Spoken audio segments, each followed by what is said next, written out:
महाराज जी की साप्ताहिक कथा संस्करण में आप सभी भक्तजनों का हार्दिक स्वागत है।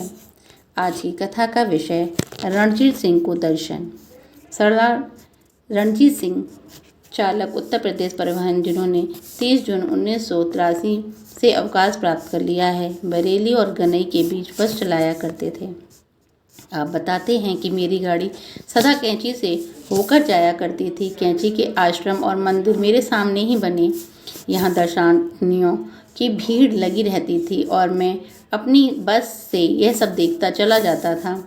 कभी बस छोड़कर बाबा के दर्शन करने नहीं गया। भूमियाधार आश्रम इससे पहले बन चुका था और वह भी मेरे रास्ते में ही पड़ता था। एक दिन मैं भूमियाधार के आगे गनई को गाड़ी ले जा रहा था। मैंने वहाँ लोगों की बहुत भीड़ देखी। पूछने पर मालूम हुआ कि बाबा नीम करोली महाराज आए हुए हैं, जिन्हें कैंची आश्रम के लोग घिरे रहते हैं। यात्रियों की असुविधा के विचार से मैंने अपने को लाचार पाया।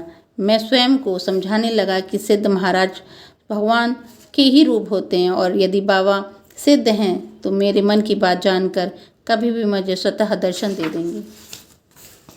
दूसरे दिन प्रातःकाल ही जब मेरी गाड़ी उस आश्रम के पास से बरेली वापस जा रही थी, बाबा वहीं एक मोड़ पर अकेले ऐसे खड़े थे जैसे मेरी प्रतीक्षा कर रहे हों।